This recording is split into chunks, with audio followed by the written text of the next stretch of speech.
ингээд та бүхэндээ энэ өдрийн мэндийг хүргэе.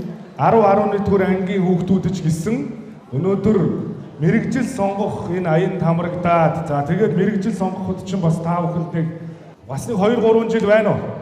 Тэгээ энэ хугацаанд та нар бодох ёстой. Тэгээ мэрэгжил сонголт бол амьдралын бас чухал сонголтуудын нэг.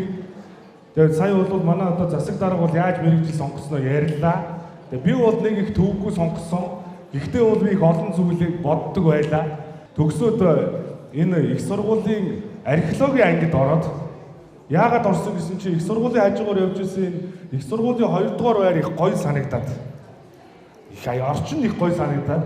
Яагаад тэгэхээр нөгөө урагшаага гарахаар айгүй гоё хоолны газар бацсан юм ингээд. Айгүй гоё ингээд орчин их гоё. Оюутнууд буужгинжидэг.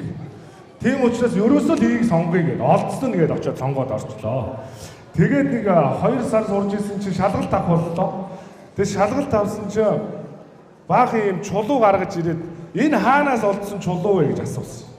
Тэр үед л би юу хийчихвэл гэж бодлоо л тоо. Тэгээд мэрэгчлээ солилоо. Тэгээд одоо би энэ эрх зүйч мэрэгчлэр ингээд сураад ингээд үргэлжлээ явсан. Хүн бол ерөөсөө маш урт хугацаанд хөрөх чадвартай байхгүй бол ингээд нэг алдсан алдаандаа дөрүүлж яваад авах юм бол сонирхолгүй болж эхэлнэ. Тэгээд та нарт би хэлдэг энэ 12 дугаар анги төгсөх хүртлээр энэ 3 жил та нар сайн бодоод ингээд явахгүй бол нөгөө хонхны баяр болоод дипломо нөгөө аттестатаа гардаж аваад боддог. Юу гэж боддог вэ гэхээр маргааш танд хичээл байхгүй. Араас чинь дуудах багш нар байхгүй. Ангийнхан чинь одоо хичээл ном дууссан юм чинь дуудахгүй шүү дээ. Тэгэхээр 12 дугаар анги төгсөөд хонхны баяраа хийсний маргааш бол хүн боддог байхгүй. Юу гэж боддог вэ гэхээр би хаана төрөөвөл гэж боддог байхгүй. Яг нь би юу хийх ёстой вэ гэж боддог. Тэгээд мэрэгжил сонгох гээд явна. Тэгээ мэрэгжил сонгох гээд явхаараа аль сургууль нь гоё байшинтай юм байна, аль нь манад ойрхон юм байна. Ангийнхан маань тэр сургуулийг сонгосон юм байна. Ер нь одоо телевизээр гараад байгаа энэ ахын мэрэгжил гоё юм байна. Тэргээд янз янзаар сонгож байгаа шүү дээ. Тэгээ эцэстээ бол 4 жилийн дараа буруу мэрэгжил сонгосон хүн бол дахиад хонхны баяраа тэмдэглэдэг байхгүй. Дипломо гардаж аваад хонхны баяраа хийдэг. Тэгээд юу гэж бодох вэ маргааш өглөөс ирээд би хаана төрөөвэй гэж боддог байхгүй. Тэгэхээр яах вэ гэхээр ажил байхгүй. Мэрэгчлэр ажлыг гэхээр мэрэгчлээ нэг их сайн ойлгоогүй. Ерөнхийдөө. Тэгээ одоо та нарын сайн мэдих Эйнштейн гэж хүнийг мэдэх үү? Эйнштейн гэж хүн бол нэг зүйлийг хэлсэн байхгүй. Боловсрал гэдэг бол сургуульд үзээгүй, сургуульд үзсэн мэдлэгээс санаж үлдсэн зүйлийг хэлдэг юм аа л гэж. Сургуульд үзэж байгаа энэ мэдээлэл болгон та нарт үлдэнэ гэж байхгүй шүү дээ. Энэ бол нэг өдөр баг багаар мартагдаал явна. Тэгээд эцэстээ тань хамгийн чухал хэсэг нь үлддэг. Тэр үлдсэн хэсэг бол таны мэрэгжил, таны амьдралтай шууд холбоотой буюу таны сонирхсон сэдв байхгүй. Одоо ингээд би маш олон зүйлийг ярьлаа. Та нар бол одоо ингээд би хаана төрөв мөрөв ингээд мартахгүй шүү. Тэгээд та нарын сонирхож байгаа сэдв би энэ болоод шүү. Тэгэхээр энэ хэсгийг мартахгүй, энэ хэсгийг мартаад багш нар ч гэсэн ингээд хичээл зааж байхад те нэг хэсэг нь үлддэг шүү. Тэгэхээр тэр юу вэ гэвэл хүний сонирхож байгаа хэсэг нь тэр. Тэр сонирхож байгаа хэсэг бол таныг мэрэгжил төтлөнө. Тэгэхээр өнөөдөр бид нар мэрэгжил сонголтын талаар ярих гэж зөвлөсөн учраас энэ мэрэгжил сонголт буюу мэрэгжил гэдэг үгчин бол энэ латинаар энэ профессор гэдэг нэрээс гаралтай буюу нэг зүйлд л мэрэгшгийг хэлж байгаа юм. Нэг зүйлд мэрэгшгийг. Бүгдийг мэддэг хүнийг сайн мэрэгжилтэн гэхгүй шүү дээ. Өнөөдөр нэг л зүйлийг сайн хийдэг хүнийг сайн мэрэгжилтэн гэж. Тэр ийм мэрэгжилтэнгүүдийг бэлтгэх гээд байна шүү дээ бид нар. Ийм мэрэгжилтэн хүн байх юм бол бидний амьдралд хэрэгтэй. Сайн үсчин хэрэгтэй байна, сайн инженер хэрэгтэй байна, сайн цахилгаанч хэрэгтэй байна. Тийм биз дээ. Өнөөдөр нэг л зүйлийг сайн хийдэг хүнийг л бид нар бий болгож чадах юм бол тэр хүн ирээдүйд ажилтаа байна л гэдэг ийм л зарчим байдаг. Тэгэхээр өнөөдөр мэрэгжил сонголтыг хийхин тулд энэ бол Холландын арга гэдэг ийм арга байна. Тэгээ энэ арга болохоор энэ Холланд гэж хүн бол энэ бодит үйл ажиллагааг эрхэмлэгч хэв шинжгээ ийм нэг хэв шинжтэй хүмүүсийг ангилсан. Ажил хэрэгч хэв шинжтэй хүмүүс байна. Стандартыг баримтлагч хэв шинжтэй хүмүүс байна. Уран сайхны хэв шинжтэй хүмүүс байна. Нийгмийн хэв шинжтэй хүмүүс байна. Судлаач шинжээч хэв шинжтэй хүмүүс байна. Ер нь бол хүмүүсийг нэг ингээд 6 ангилж. Ийм хэв шинжүүд илүү их давмгаалдаг гэж. Аливаа зүйл ингээд бодит байдлыг эрхэмлдэг буюу материалын зүйлийг ингээд заавал хийхийг хүсдэг. Одоо гарын эвдүүтэй одоо их хүмүүс байна шүү дээ. Ийм хүмүүс бол бодиттой ингээ байдал асуудал хандж байгаа. Ажил хэрэг чив шинж бол маш их одоо ажил хэрэг зан чанартай хүмүүс байна шүү дээ. Хүүхдүүд байна, сурагчид байгаа үстэй. Цаг сайн баримтдаг, багаар ажиллах чадвартай, аливаа асуудал нухацтай хандаж чаддаг ийм одоо ажил хэрэг чив шинжтэй хүмүүс. Стандартыг баримтлагч уу дандаа одоо тэ аливаа зүйл болгоныг сайн хийхийг ирмэлцэж байгаа хүмүүс. Жишээ нь стандарт гэдэг бол ингээд нэг тавьдсан норм шүү дээ, тийм. Ийм байх ёстой гэдэг. Энийг баримталж хийх. Нэгэсэндээ бол зарим хүмүүс бол ингэж аргалж хийдэг аливаа зүйлийг. За яг хөө ингээд болно доо гэдэг. Тэгэхээр даалгавар хийхэд хүртэл тийм багш та нар даалгавар өгөхдөө 200 хүүхдээ эсээ бичээ гэсэн бол яг л 200-гээр нь бичдэг. Эсэндээ ийм агуулга оруулаарай гэсэн бол яг л тэрийг нь бичдэг. Ийм одоо сурагчд байна. А нөгөө талд бол зүгээр нэг 200 хүрэхгүй үг бичдэг. Гэхдээ за ямар ч байсан нэг 70-аар C бол авчиндаач гэдэг юм уу. Ингээ бодоод бичдэг ийм хүмүүс байна. Энийг стандартыг баримтлагч хэв шинжт бол түүнийг хамааруулдаг.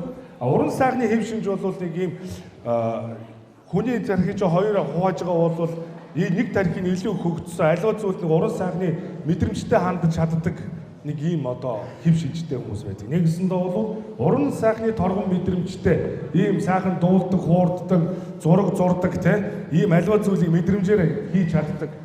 Нийгмийн хэв шинжтэй буюу идэвх санаачлагтай ийм бас одоо хэв шинжийн хүмүүс бол байдаг. Энэ бол аливаа зүйл хамт олонныхоо дунд ингээд байхаараа одоо нийгмийн хэв шинж буюу нийгмээс өөрөө аливаа зүйлээс кайф авч идэг ийм одоо хэв шинжтэй хүмүүс байдаг.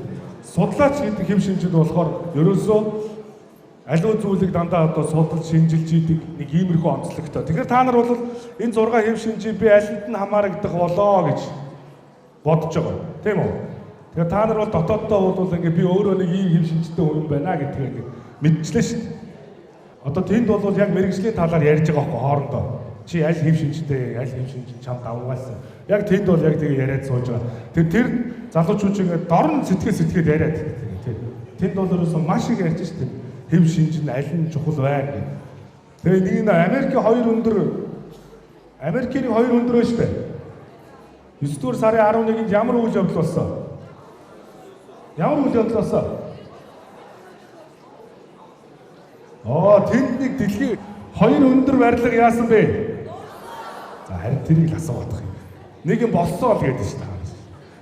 Тэ нэг юм болсон гэдэг. Одоо тэгээ та нар нэг ийм ойлгомжгүй байдалтай болцсон шүү дээ. Одоо тэгээ би энэ та нар шиг дүүнээс энэ асуух юм. Чи ер нь ямар сурч ийн гэхээр юу гэж хариулж байна? Ерөнхийдөө гайгүй.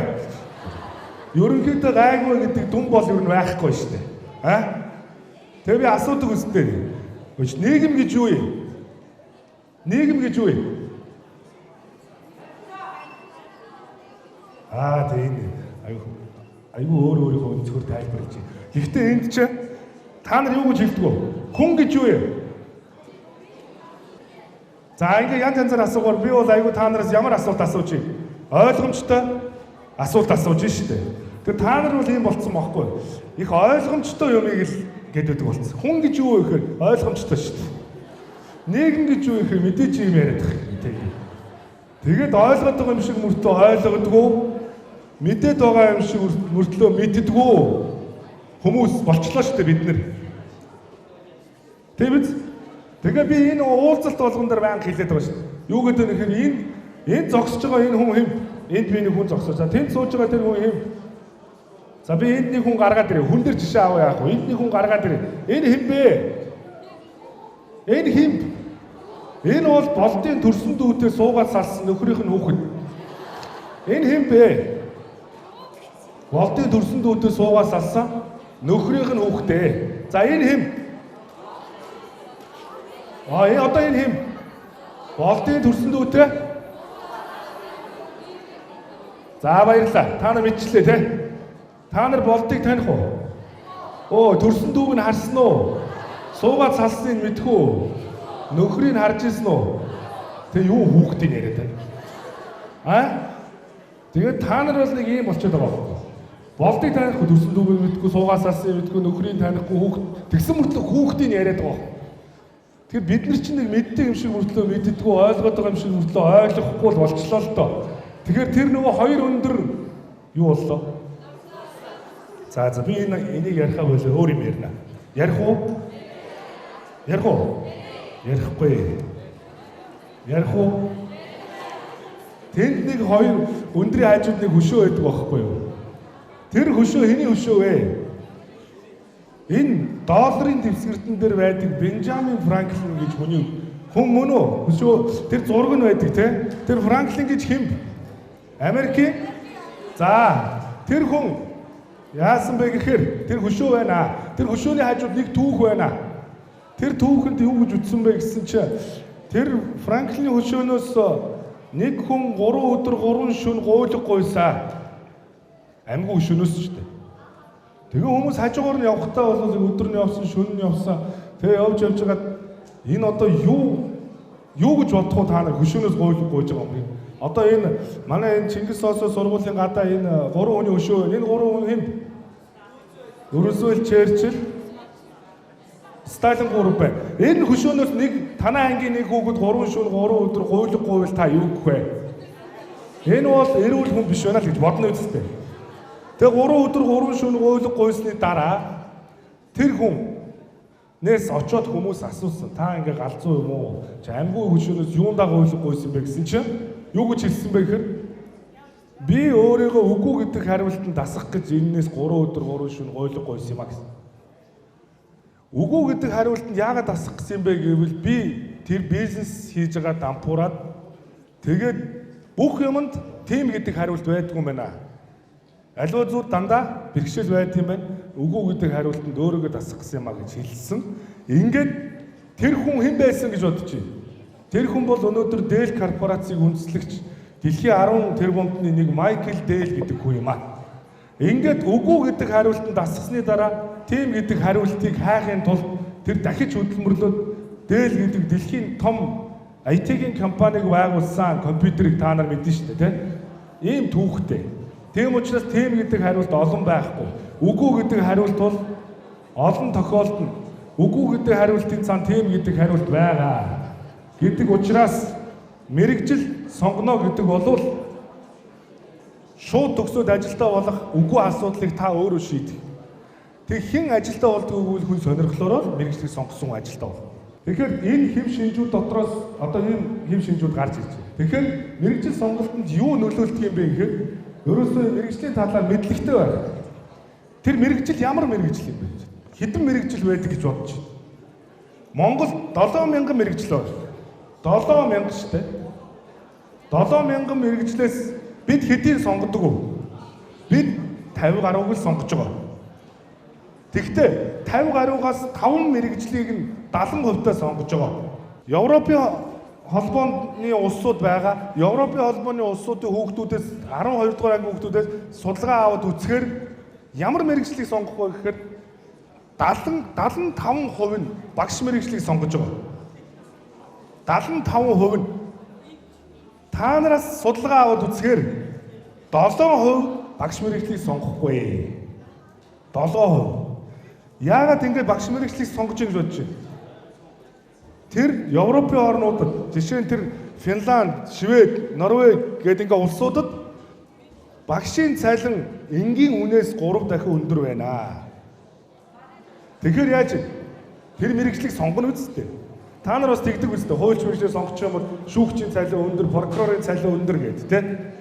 Яг үүнтэй адилхан багш мэрэгжлийг ингэж сонгодог байхгүй.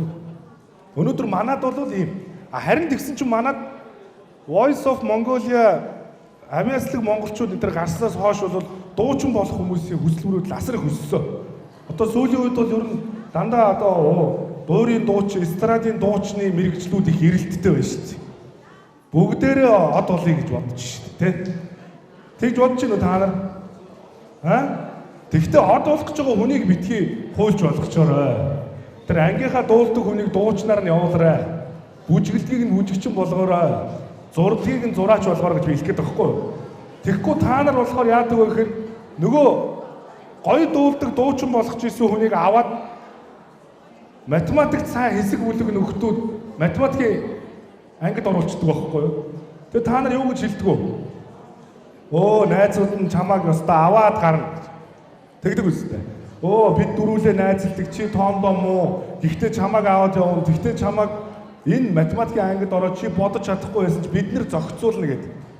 Тэгээд та нар яадаг вэ гэхээр яг шалгалтанд ороод математикийн ангид ороод явхаар нөгөө 3 тоогоо боддог математикийн сонирхолтой нөхдүүд нь ингээд таг ширээн дээр ингээд дэрлээд үзгээ бариад ухаанаа алдчихдаг.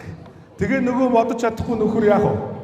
Ганцаараа тэмдэг шалгалтандаа уншаад тэгээ та нар намайг авч явна гэсэн чи яалаа гэдэг. Та нарыг хинч авч явахгүй шүү дээ. Тийм ээ. Хүн өөрөө өөрийгөө авч явна. Тэрнээс биш битий тэгж найзуудаа те найзууд нь чамайг өстө аваа явна гэх. Тэгээд 3 дуулдаг нь болохоор нэг солгоо хоолойтой нөхрийг бүгдээрээ сойс дорёо дуучин болъё гэх. Тэгээд чамайг аваа явна. Тэр чинь яагаад зөв хоолойтой болохгүй шүү дээ. Ингээд иймэрхүү асуудлууд гараад байна. Тэгэхээр мэрэгжлийн талаар мэдлэгтэй болох их чухал байна. Хүсэл сонирхлоо харгалзан үзмээр байна. Мэрэгжил чиглэсэн чадвараа харгалзан үзмээр байна. Тэгээ өөрийнхөө боломжийг бодтойгоор үнэлмээр байна. Хүн өөрийгөө мэдж байгаа шүү дээ. Гэхдээ ангийнхныхаа хажууд их өөр. Би их та нарын нууцыг яриад шүү дээ. Ягаад тэгэхээр би чинь нөгөө оюутан байхдаа энэ лекц уншаад та нартай их ойрхон байдаг байлаа шүү дээ. Тэгэхээр чи эн чинь би нууцыг чи юуг нь яриад байна гэхээр юун дээр яг ингээд ангид ороод суухаар одоо энэ бодиттой боломжоо үнэлж чаддаггүй. Ой чи сүүлийн үед юу хийгээд байна гэхээр өстө өдөр шөнөгүй хичээлээ ингээд ухаан алга гэдэг. Мундаг хичээл хийж байгаа би. Би ч одоо зун ч одоо 20-од ном уншчлаа да гэдэг ярьдаг ш. Зуны амралтаа юу хийв гэхээр 20 гаруй ном уншлаа. Шүн өрөөгөө судлаа гэдэг. Чи тэгээ юу үздэг вэ гэхээр би Bloomberg телевиз үздэг гэдэг те. Чи яадаг вэ гэхээр өдрийн сонио уншихад гашчгэлжил явна гэдэг. Facebook цагаа өрнө гэж би байхгүй. Ангийнхныхаа хажууд бол иймэрхүү манайхан ч бас нэг иймэрхүү зантаа ш. Тэгээд толны өмнө гараад өөртөөгөө ярих хэрэгтэй. За чи бол ном уншихгүй л дээ. Чи ном уншиж үзээгүй шүү дээ. Үнэн шүү дээ гэдэг те. Чи энэ 100 юу хийсэн? Чи энэ гадаа сагсны шийдэн дээр л чи 3 сарын ингээд өнгөрөөлнө шүү дээ. Тэ? Яг үнэн чинь бол энэ гэдэг. Тэгэхээр чи юундаа сайн байна? Чи бие тамираар явна шүү дээ. Чи сагсч шүү дээ. Ингээд бодтойгоор өөрийгөө үнэлэхгүй болохоор гинт ингээд нөгөө ингээд хамт олонныхоо дунд явсараад нэрээ би чи одоо юу үлээг 20 ном уншсан шиг өөрийгөө ойлгоо яваад байдаг байхгүй. Тэгээ ийм зүйл бол байж болохгүй. Найз нөхдөдөө одоо зөвлөлдөж ийм нөлөөлдөг зүйлүүд байдаг. Саяны тэр миний хэлснээр те. За би ямар мэрэгжлийг сонгох вэ гэх. Тэр хүн чиний мэрэгжилд ерөөсөө хамаагүй шүү дээ. Тэ? Та өөрөө л мэрэгжлийг сонгох. Өөрөө мэрэгжлийг сонгосон, өөрийн сонирхлоор сонгосон хүн өөрөө ажилдаа болно. Тэрээс найз чинь чиний өмнөөс ажилдаа болохгүй. За ингээ эцэг их ойр дотныхонтойгоо зөвлөлтнө. Тэгээ та нар те ингэж байгаа шүү дээ. Архитектор мэрэгчлээ хүний хүүхэд архитектор болж байна. Геологч хүний хүүхэд геологч болж байна. Энэ юу гэж бодож байна? Энэ цусаар дамжаад байна уу? Энэ бол юу юм? Энэ бол хандлага те нөлөөлж штэ. Баг багт нь хүн аавыгаа хамгийн мундаг гэж бодож байгаа. Мэдээж тийм үстэй. Аавараа бахархчаа. Манай аав сайхан одоо цагдаа одоо миний аав хувцас өмсгөрөө сайхан харагддаг. Ийм ажилтаа, ажлыг ойлгодог. Ингээ явсаар байгаа хүн тэр мэрэгжлийг сонгодог. Сонголт нь ч гэсэн өөрт нь бас илүү одоо аавынхаа мэрэгжлийг сонгосон хүмүүсийн сонголтын бараг нэг 50% зөв байгаад байна. Ягаад гэвэл тэр чинь хар багаас нь сонирхлыг нь бий болгоцсон байхгүй. Гэр орчин нь. Тэгэхээр ийм байдаг. Тэрнээс биш өөр шугамар зүгээр юу гэдгийг эцэг их ойр дотныхон чи янз янзын юм ярих. Эсвэл мэрэгжил сонгохгүй явхаар одоо ингээд сургуулиудын үзэсгэлэн болохоор биш би ямар мэрэгжлийг сонгох вэ гэдэл ингээд асуугаад л тий. Тэгэл ээж аав нар бас ирдэ штэ. Тэгэл ээж аав нар бол биш миний хүү аль мэрэгжил нь сайн байна гэдэг. Сайн мэрэгжил гэдэг чи одоо алийг хамруулах. Хэцүү байгаад сая одоо Германд нэг юм сургалтанд хамрагдлаа. Тэгсэн чи та нарын нөгөө хиймэл оюун ухаан гэж сонсож байна те. Энд роботуудыг харж байгаа үстэй. Тэгээ ер нь бол жишээ нь орчуулагч мэрэгжил бол одоо өнөөдөр нэг чухал биш болж штэ. Тэг биз? Яагаад вэ? Ихэнх хүмүүс өөрөө англиар ярьж, хятадаар ярьж ингээд хэлний чадвар өөрөө ингээд би болчлоо штэ энэ хүмүүст. Тэгэхээр орчуулагч мэрэгжил нэгс нь хэрэггүй болж эхэлж байна штэ. 20 жилийн өмнө бол жолооч мэрэгжил хэрэгтэй байлаа. Тэ? Өнөөдөр бол хүмбэр жолоо ярьдаг болж байна. Тэгэхээр хиймэл оюун ухаан гэдэг чинь юу гэхээр хүний хийж чаддаг үйлдэлийг тэр хиймэл оюун ухаан хийх гэж байгаа юм. Энийг аж үйлдвэрийн 4-р хувьсгал гэж нэрлэж байна. Тэгсэн доо хүний хийж чаддаг үйлдэлийг робот хийдэг болж байгаа. Apple гэдэг гар утсан дээр hey Siri гэхэд юу гэж хариулж байгаа биз? Энэ та нарт одоо энэ iPhone гэж утас байна шүү дээ. Энэ iPhone гэдэг утасны hey Siri гэхээр хариулж байгаа шүү дээ. Hey Siri, I love you гэхээр I know you гэж байна. Энд чи юу юм? Хариулж шүү дээ тэр хиймэл оюун ухаан. Тэ? Тийм үстэй. Та нар шалгад үзээрэй. Apple iPhone-ыг асаагаа hey Siri, where are you гэхээр тэ I am here гэж хэлнэ шүү дээ. Хүн хариулж байгаа. Ихэнх утаснууд автоматар хариулдаг бол хүний яриаг ойлгодог болсон. Нэгсэндээ хоол бол робот хоол хийдэг болчлоо. Одоо 10 жилийн дараа бол машин конопор явнаа. Коноп дараад явна. Тэр одоо хүн болвол дэлхийд дахин болвол юу гэхээр оюун санаагаа сайн ажилуулсан роботоос илүү сэтгэсэн хүн амжилтанд хүрнэ.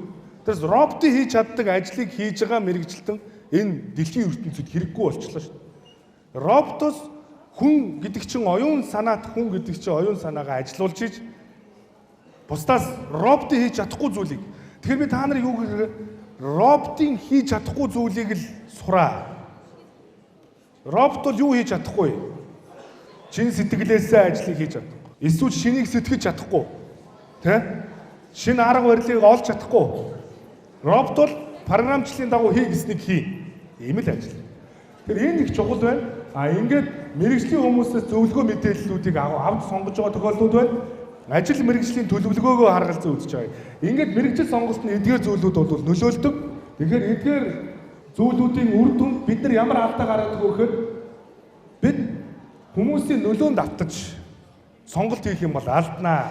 Тэгээ би түрүү хэлсэн. Танай ангийн бата нараа сараа гурав болвол доржоо чамаг болвол хуурна шүү. Бид гурав чамаг аваад явнаа гэж тэр гурав авч явахгүй. Шалгалтын дээр бол өөрөөсөө гараараа таглаад шалгалтаа өгнө. Тэгээд төгссөний дараа тэр гурав чамаг ажилд оруулахгүй, өөрсдөө орноо. Энд чинь тэр гурав муудаа биш. Ерөөсөө л ийм л зүйл багхгүй. Тэгэхээр энд нь бол анхаараа. За, нэр бүхийн хүмүүсийг бас дуурайд сонгож шүү дээ одоо бас тий. Тэр их гоё ах штэ гэдэг. Их гоё ихч штэ гэдэг мэрэгжлийн сонгочдөг байж болохгүй штэ тийм үстэй. Тэр ах бол чиний амьдралд нөлөөлөхгүй, тэр ихч бол нөлөөлөхгүй тийм үстэй. Тэгэхээр энд нь анхаарал хандуулаа. Дээрээс нь сонирхдаг хичээлийн мэрэгжилтэй адилхан үзэх тохиолдлууд байдаг. 10 жилд бол ихэвчлэн дуу хөгжмийн багш нар, биеийн тамирын багш нар их нэр хүндтэй юм шиг байгаа тийм. Яагаад гэвэл дуун дээр аягүй сонирхолтой байдаг. Тэгээ биеийн тамир ургаар гоё байдаг гэдэг. Тэгээд өөрийгөө гинт биеийн тамирт их сайн хүн юм шиг санагддаг гэдэг тохиолдол бас байна ш. Модон морин дээр хараачлаа би ч юу тамирчин болох юм шиг үстэй гэх. Тэ? 3-аас хийчлээ би ч лигийн тамирчин юм биш үстэй гэж бодоод энэ явдаг тохиолдол байна ш. Тэгээ Монгол улс хамгийн сайн математикчигаа сагс руу алдаад нөгөөр сургууль төгссөний дараа мэрэгчлэрээ ажиллахгүй л нэг ийм л бодол төрж байгаа байхгүй. Тэр ийм байж боломоргүй байна.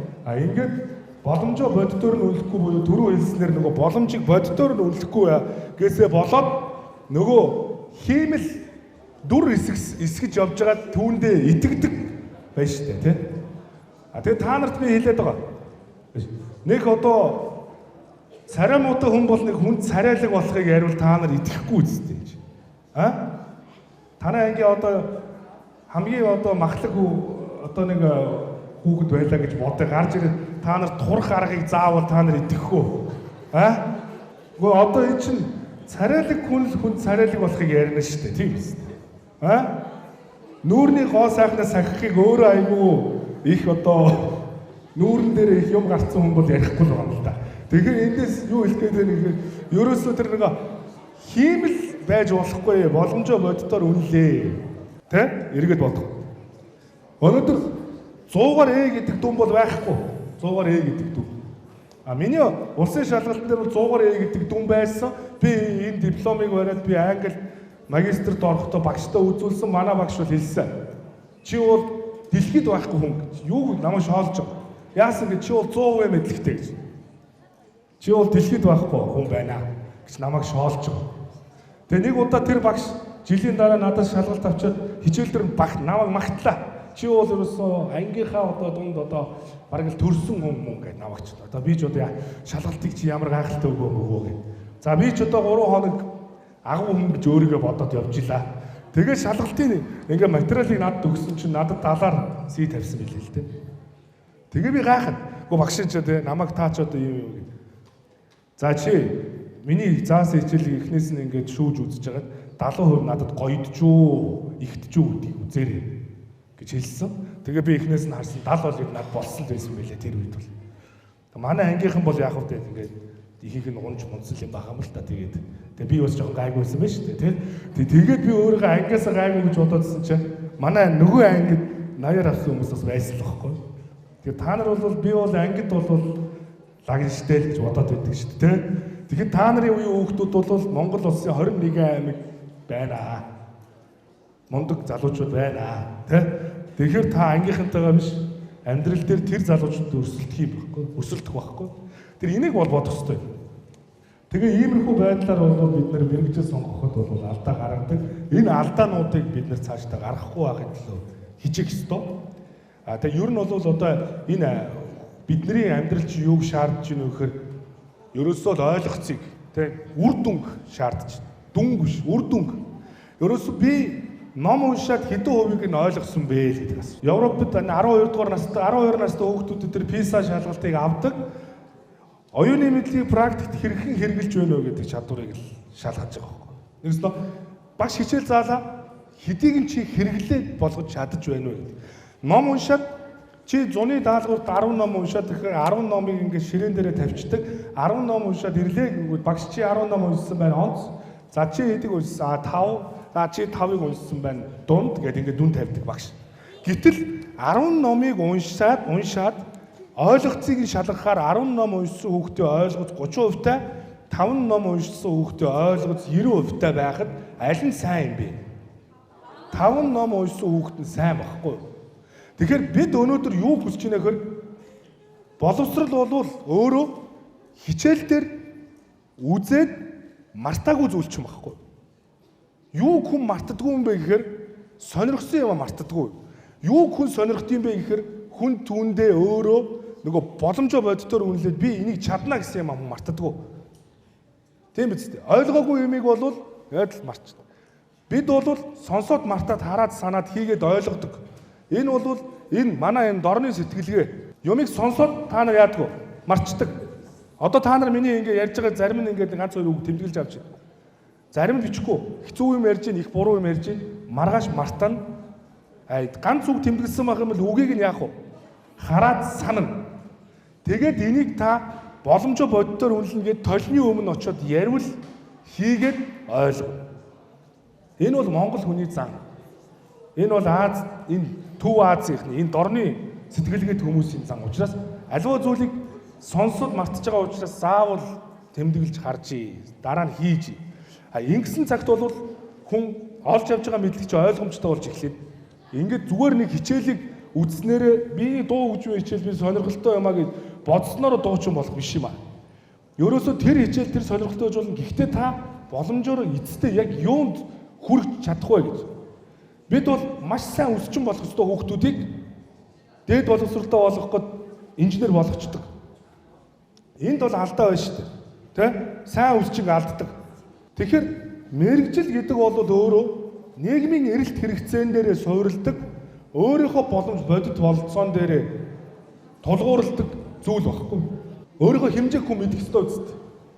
Бид нар мэддэг шүү дээ, тэ? Би нэг иймэрхүү зүйл сайн даа. Дуулж чаддаг хүн тайзан дээр гараад дуулахаас ичихгүй шүү дээ, тэ? Дуулж чаддгүй хүнийг гараад дуул гэвэл хүн гарахгүй шүү дээ. Тийм биз? Сайн эссе бичдэг хүүхдийг нэг сайхан эссе бичдэг гэвэл бичээл өгч чинь. Шүлэг уншиг гэвэл уншиж чинь.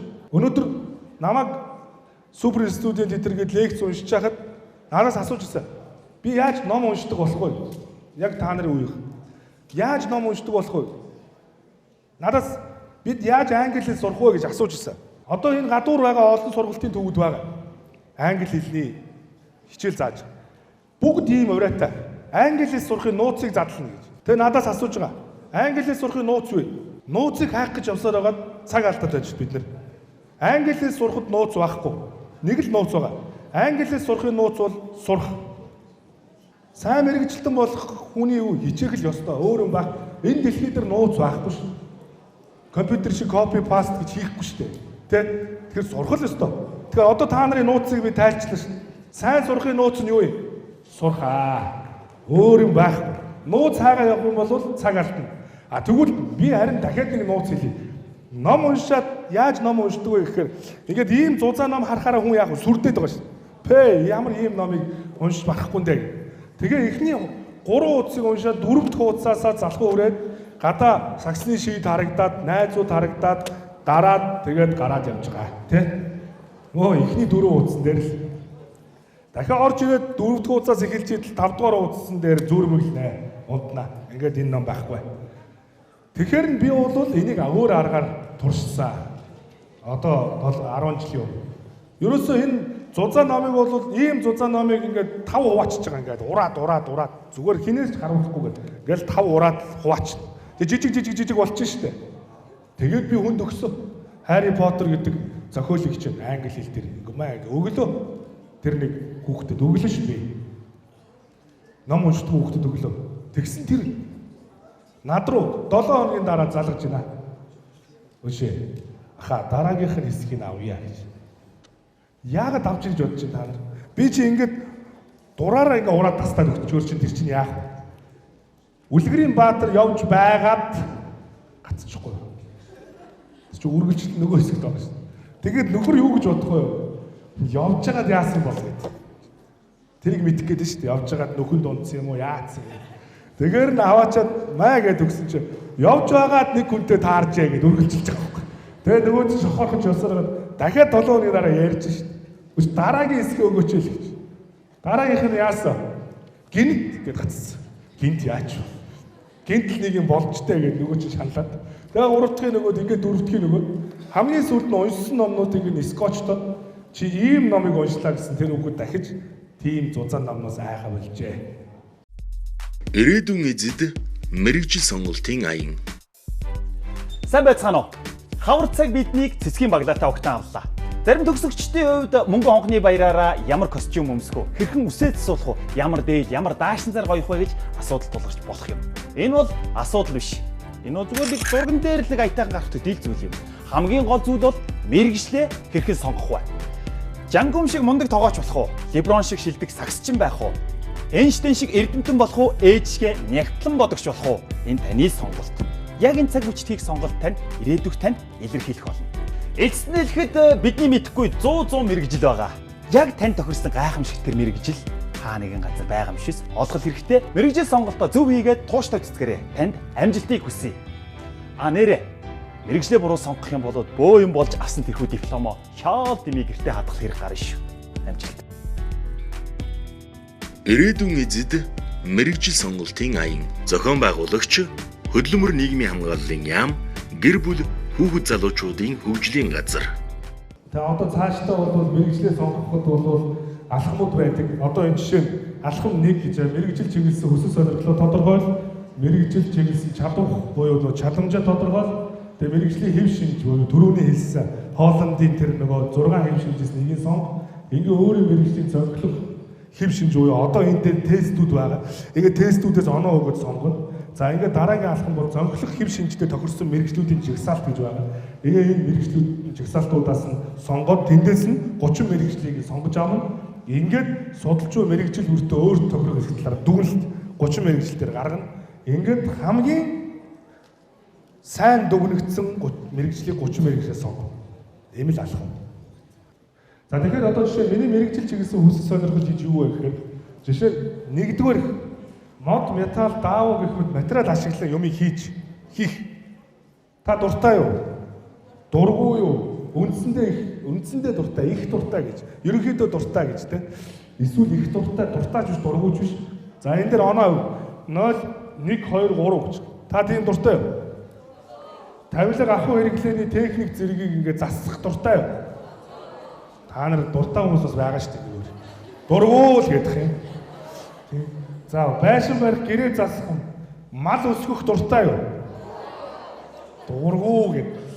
За энэ чинь ерөнхийдөө дуртайч биш дургууч биш энэ хүмүүс байгаа шүү дээ. Жишээ нь эднэр бол нэгдүгээр хэв шинж бол нөгөө нэг бодит байдалд асуудалд хандж байгаа хэв шинжүүд багхгүй юу те? Бодит юм хийж штэ. Одоо тоног төхөөрөмж ашиглаа бүтээгдэхүүн үйлдвэрлэх ч юм уу. За хоёрдугаар хэв шинж болохоор энэ үзэгдэл юмсын мөн чанарыг таньж мэдэх. Ингээд юм харахаараа одоо жишээ нь яагаад сар гардыг бол доо гэх те? Яагаад солон гарчваа гэх те? Нар яагаад өнөөдөр ингэж боддог хүмүүс байна шүү дээ. За тийм хүмүүс байна. Тунгаан бодох, шинжлэх, таамаг дэвшүүлэх. Аливаа зүйлсийн учир шалтгааныг тогтоох. Дуртай юу? Ном хэвлэл унших, судлах, туршилт, сорилт хийх, асуудлыг шийдэх оновчтой арга хайх. За тэгэхээр нэгдүгээрт нь хамаарч байгаа хүмүүс бол дотроо. Нэгдүгээрт нь хамаарч хүмүүс байна уу? Тэр тоног төхөөрөмжийн тавилга хийдэг, байшин барихад дуртай хүмүүс байна уу? За хоёрдугаарт нь хамаарч байгаа хүмүүс байна уу? За энэ бол дандаа 3 оноотой хүмүүс үү? Их дуртай хүмүүс үү? За их дуртаанууд 3 оноо авсан. Ерөнхийдөө дуртай хүмүүс бол 2 оноотой байгаа шүү дээ, тийм. Тэгээд оноогоо бодоо. За гурав дахь нь бол аливаа зүйлийг сэргэн сайжруулах, уран сайхныг зохицолтой болгох. Тийм одоо нэг интерьер чиглэлийн дуртай хүмүүс шүү дээ. Зураг, баримт барих, олны өмнө дуулж бүжиглэх, дуу шүлэг зогоох, оёж хатгах, уурлаж бүтээх гэх тийм. Гоо сайхан нийцэл зохицлыг олж хардаг гэдэг хүмүүс байна шүү. Дуртай юу? Их дуртай юу? За энэ хүмүүс гараа өгч. За. Та нар одоо бүгдэн дээр нь өргөд. За тэр ардуур байгаа хүмүүс бол дуртай амар гарч ирээгүй хүмүүс байна те. За ингээд гурав дахь нь юм байна. Дөрөв дахь нь бол саяны оноогоо 50. Хамгийн их дуртай бол 3, дараа нь 2, 1.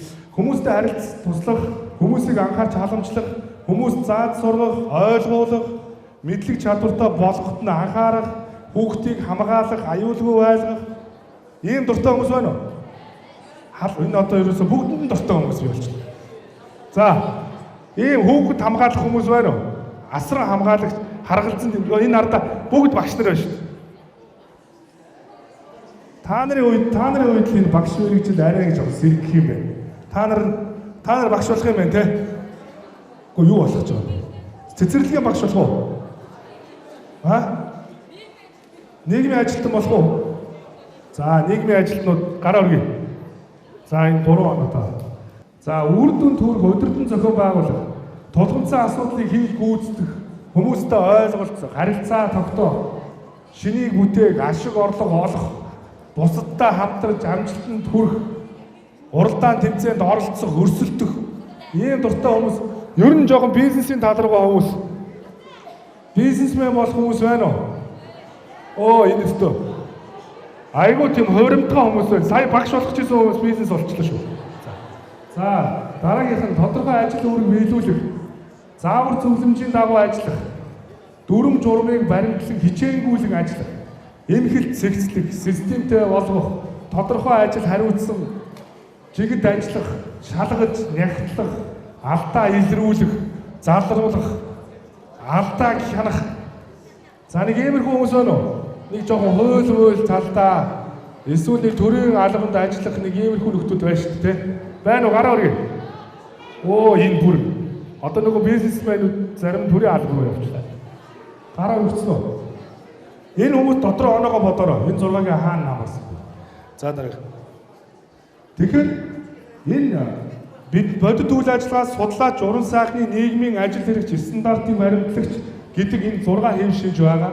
Ингээд хүсэл сонирхлын нэгдэх хэв шинж буюу хоёр дахь хэв шинж, гурав дахь шинж гэдэг. Ингээд нэгсэндээ бол та эдгээр хариултуудыг чинь те аль оноо нь их олон газар давмгай байдал үүссэн бэхээр таны хэв шинж тодорхой бол. Сая 1 дээр, 2 дээр, 3 дээр, 4 дээр, 5 дээр, 6 дээр өргөсөн хүмүүс байна шүү дээ те. Та бол бодит үйл ажиллагаа юу, судлаач юу гэдгийг мэдсэн үү? За, уран сайхны хэв шинжтэй хүмүүс хэд болчих сая?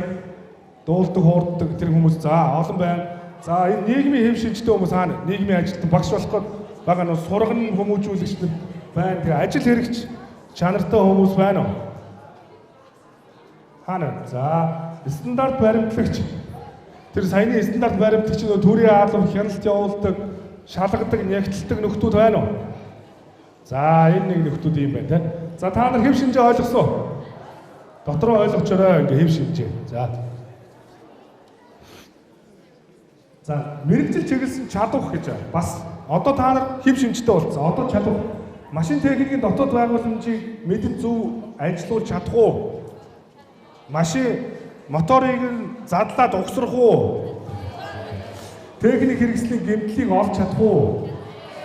Ах уу нэгийг сонгосон хүмүүс хараа. Бодит тэнд нэгийг сонгосон байж өмнө тэр хүмүүс энийг анхаар та нар зүлэг мод ургуулж хоол ундаа өөрөө хийж чадчихна уу?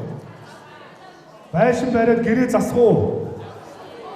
Та нар хамгийн эвсэлтэй энэ 6-гийн аян техник хэрэгслийг гэмтлийг олж чадчихна. Яаж?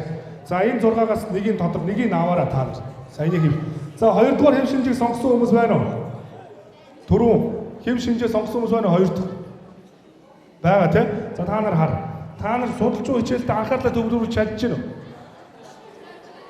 Бидаа ажиллаж мэдлэг чадвараа өөрөөр хөгжүүлж чадчихна уу? Ном интернетээс шаардлагатай мэдээлэл олж чадчихна уу? Юмсыг шинжилж учир шалтгааныг тодорхойлж чадчихна уу? Зураг схем зааврыг уншиж ойлгож гин үү? Асуудлыг шийдэх оновчтой аргыг олж чадчихна уу? За та нар оноогоо тавь. 1 2 3. За 3 дахь нь уран сайхны хийцтэй эд зүйлсийг өөрөө хийж чадах уу? Урлагийн бүтээлийг ойлгож тайлбарлаж чадах уу? Нөгөө уран сайхны мэдрэмжтэй хүмүүс хаана вэ? Гараа өргөе. Тэг та нар байна. Дуу шүлэг зохиож чадах уу? Хөгжим тоглож гин үү? Дуулж хүжгэлж гин үү? Хувцс тавилга зэргийг загварыг гаргаж чадах уу? Хувцсны дизайнер болох хүмүүс байна уу? Байна. За 4. Бусдыг ойлгож чаддаг гэж боддгоо гэдэг. 4-р хэв шинжтэй хүмүүс хаана вэ? Тэр нөгөө хүүхэд хамгаалах гэж үйл чаа. За хүмүүстэй нөхөрсөг харилцаа бий болгож хамтран ажиллаж чадах уу? Нөгөө бизнес хийх гэдэг хүмүүс бохирдолтой үедээ бие барьж чадах уу? Хүмүүс тусалж гин үү? Янз бүрийн хүмүүстэй хүлээцтэй өөхгүй ажиллаж чаддаг уу? Янз бүрийн зантай хүмүүстэй. За бусадтай хамтран ажиллаж тэдний өмнө хариуцлага хүлээж чадах уу? Өдөртөгч байж чадах уу гэж байна. Менежментийн мэргэжлийг сонгох чинь энэ хүмүүс, тэ? Чадах уу? За ингээд оноогоо тавиарай. За 5 дугаарх нь ажлаа хоош тавилгүй хугацаанд нь хийж чадж байна уу? Хүмүүсийг манлайлан зохион байгуулж ажиллуулж чадах уу? Саад тодорхойлыг даван зорилготой хүрч чадах уу? Бусдын ажлыг дэмжиж үр дүнд хүрэх үү? Худалдаа авалт хийхдээ оновчтой сонголтыг хийж чадчихна уу? Сонголт бол эхлээд хоол сонгохоос, хувцас сонгохоос, дэлгүүрт юм сонгохоос эхэлж байгаа шүү. Манай залуучууд бол ороод хоолоо сонгохдоо эргэлдэж байгаа шүү. Айгүйх, тэ? За 6-т нь өөр доногдсон үүрэг даалгаврыг зааврын дагуу нэг үржлийг гүйцэтгэж чадах уу? Анхаарлаа сайн төвлөрүүлж гин үү? Мэдээлэл цуглуулах, тооцоолох, нягтлах зэрэг ажлыг нямбаа хийж чадах уу? Нөх хуульч болох гэдэг нөхдөөч шүү. Ном дэвтэр эд зүйлсээ эмхэлж байна уу? Хадгалж байна уу? Хамгаалж байна уу? Чин сэтгэлээсээ шаргуу ажиллаж чадах уу? За чадах уу биш ээ? Чадах уу гэвэл чаднаа л гэж. Би яг чадах юм уу гэж асуух хэрэгтэй болчиход шүү дээ, тэ? За ингээ оноогоо тавилаа. Ингээд та хүсэл сонирхлоо буюу хэв шинжээ тодорхойлсон. Одоо сая та юугээ тодорхойлж байна? Чадвахаа. Би ийм хэв шинжтэй хүн байна. Ийм чадвах 3 оноо өндөр авлаа сая. Миний асуусан болгон дээр 3 гэж тавьсан бол хамгийн өндөр оноо авснаа бич. Ингээд. Тэгээд та ингээ харахаар мэрэгжлийн хэв шинжтэй нэгт бол 1-р сонгосон хүмүүс байна уу? Нөгөө бодит юм хийх гээд байгаа, тавилга угсрах гээд байгаа, засвар хийх гээд байгаа, засал чимэглэл тэнд байгаа. Манай тэнд залуу. Чи бол энэ мэрэгчлүүдээ сонгоно. Инженер, технологи, зохион бүтээх, цахилгаанчин, эрүүл ахуйч, тогооч, татврын байцаагч гэдэг ингээ сонгох нь шүү. Уурын зуухны оператор, дилер, мэрэгжлийн тогооч, дизайнер энэ юунаас шалтгаалх вэ гэхээр би танаас асуух хоол хийж чадах уу, тэгж чадах уу, ингэж чадах уу гэж байгаа. Тэгээд чадвах дээр хэдэн оноо авах вэ гэдгийг шалтгаалаад эдгээр мэрэгчлээс сонголтоо хийнэ. За дараагийнх дээр нь 2 дугаарыг сонгосон хүмүүс байна уу? 2 дугаар хэв шинж болвол тэр түрүүн та бүхэнд хэлсэн шүү дээ. Нөгөө судлаач те хэв шинжтэй хүмүүс шүү дээ. Энэ хардаа программист, биржийн брокер, математикч, архитектор, цагдаагийн байцаагч, кассч, нийгмийн ажилтан, худалдааны мэргэжилтэн, үсгчин эдгээр ингээ хамаарна. Эдийн засагч те судалгаа шинжилгээ хийн. За дараагийнх нь ингээд иймэрхүү компьютерийн оператор, фото зурагч, за ингээд галс сүнэгч, архивч ингээд эдгээр мэргэжлүүд гарч ирнэ. эдгээр мэрэгчлүүдээс чадвартай хэв шинжилгээ тохируулаад сонголтоо хий. Тэгээд саяны мэрэгчлүүд ингээ гарлаа шүү дээ. Мэрэгжил болгон дээр оноо тавиад боломжтой гэснийг сонгоод эхлэхээр танд 30 мэрэгжил гарч ирнэ. Ийм байдлаар мэрэгжлийг бол сонгодог. Ингээд мэрэгжилтэн болж хөгжих үйл явц бол сонгосон мэрэгчлэрээ суралцах нас бол 16-аас 23. 16 гэдэг нь юу гэхээр та нар одоо мэрэгжлийнхаа чиг баримжааг одоо тодорхойлоо. Өнөөдөр Германд байна шүү дээ. Германд бол 5 дугаар ангид нь хүүхдүүдийг шалгалт аваад улаан зураас татаад чи бол мэрэгжлийн сургалт өгүүлдэг төв сурнаа. Чи бол их сургуульд орно гэдгийг заагаад өгчдөг. Ингээд 5 дугаар ангиасаа хүүхэд би угаасаа институтэд орох хүн гэдгийг ойлгодог. Би угаасаа их сургуульд орох хүн гэдгийг ойлгодог. Тийм учраас их сургуульд орох хүмүүст илүү хичээдэг. Мэргэжлийн байгууллагад ажиллах хүмүүс нь компанидэр очоод дадлага хийждэг. Ийм багхгүй. Тэгэхээр энэ хэв шинжийг бол та 16-аас 23 наснд хийн. Мэргэжилтэд дасан зохицох үе бол 18-аас 25 нас. Мэргэжилтэд дасаж эхэлнэ. Ингээд мэрэгжил нь хөгжих үе буюу мэрэгших гэж байна шүү дээ. Мэрэгших үе бол 25-аас 35 нас. Ингээд мэрэгжлийн ур чадварын дээд түвшинд хүрэх үе бол 36-аас дээш нас. Мэрэгжлийн дээд түвшинд хүрнэ гэдэг бол 36-аас дээш наснд яригдана гэсэн үг юм аа. Энэ үртэл бол хүн мэрэгшхийн тулд цаг хугацаагаа зарцуулж байна гэдэг ийм л ойлголт юм аа.